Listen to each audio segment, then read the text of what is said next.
1999 y el 2017, ¿no? 2000, sí, y 2020, hasta 2020. Es miembro de la Comisión Presidencial para la Reforma de la Constitución. ¿Cuál es su mayor aspiración personal en este proceso que apenas se inicia del debate? En términos generales, como casi termina el discurso de Angostura del Padre Libertador, en aquella línea inamovible que ahora ha dado la historia hasta el día de hoy. ¿Cuál es el mejor sistema? El que proporciona mayor suma de estabilidad, mayor suma de felicidad posible. Entonces pienso que si logramos un corpus juris de derechos fundamentales, libertades avanzadas, de una convivencia pacífica, de una profunda democracia, de una satisfacción de las necesidades fundamentales, sobre todo los bienaventurados, o sea, sobre todo los vulnerables, sobre todo los pobres, indudablemente podríamos decir que hemos avanzado, además de crear un Estado moderno ante los grandes desafíos mundiales. Nosotros estamos en una etapa difícil. Hay una deslegitimación de la OEA, Organización de Estados Americanos, hay una deslegitimación de la Organización de las Naciones Unidas, hay conflictos que están escalando en el mundo, eso sin colocar temas que hay que estudiar con mucho cuidado y seriedad, como la inteligencia artificial, por ejemplo, como también las economías alternativas. Todo eso seguro se va a discutir y se va a plantear en las distintas mesas que se organicen para esos efectos. Yo hice un estudio de una obra que ya sale de imprenta y que se llama La Reforma Constitucional, Derecho Constitucional Profundizado. El estudio fue de derecho comparado. Reciente, ¿no? Muy reciente. Es de derecho comparado. Yo revisé, por supuesto es obligatorio revisar el sistema norteamericano, las enmiendas y el control judicial de las enmiendas. Pero yo también revisé todos estos expedientes de modificación de la Constitución en la América Latina, en Europa. Me detuve bastante en China, en Rusia, haciendo comparaciones y tomando siempre los mejores ejemplos, porque no es un tema ideológico en sentido estricto. Por ejemplo, el control judicial de la enmienda está muy bien desarrollado en los Estados Unidos.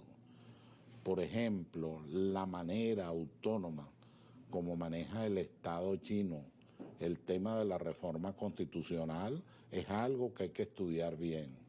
O como el caso ruso, como el caso francés, el caso italiano. Todo ello está en esa obra con la jurisprudencia pues, y la doctrina correspondiente. Pero te dejan una gran experiencia, además de que nosotros tenemos originalidades, formas de comportarse en nuestro pueblo. Montesquieu decía en El espíritu de las leyes, casualmente, que las constituciones debían adaptarse al ambiente, al clima, a la realidad social de cada nación y de cada pueblo. Lo que tampoco nos hace transitar en soledad, hay que observar lo que está pasando en el mundo y en ese sentido es que se orienta este trabajo para lograr la mayor felicidad del pueblo venezolano. Su aspiración personalísima en este proceso de reforma, ¿a qué aspira usted? Usted ya ha estado en 2 asambleas constituyentes. Bueno, eso, en este caso... Sí, una mejor estructura del Estado, no en el sentido de su limitación establecida en la Constitución, sino de manera organizativa. O sea, organizar más adecuadamente el Estado.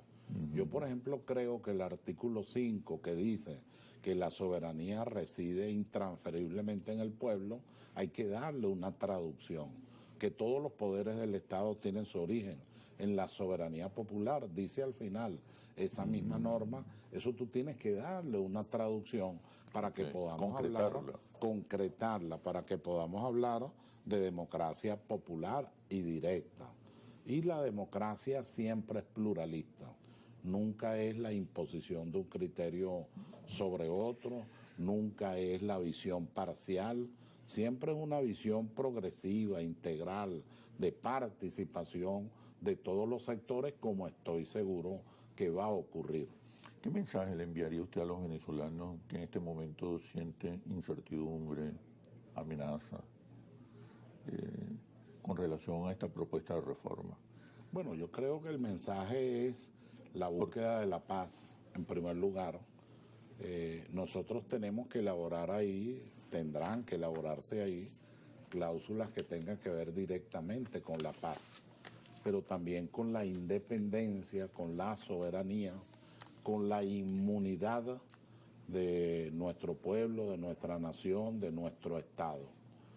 Nosotros hemos tenido la ventaja, hay que decirlo, con honestidad, de un gran presidente, Nicolás Maduro Moros, que ha logrado sortear situaciones verdaderamente graves, muy graves, en el orden no solo de las medidas coercitivas unilaterales y de lo que eso ha hecho a la economía nacional, sino también en el orden de defender nuestras fronteras, nuestros espacios geográficos, de defender nuestra cultura, nuestra identidad, nuestra forma de querer vivir colectiva, como diría Renan, un autor francés.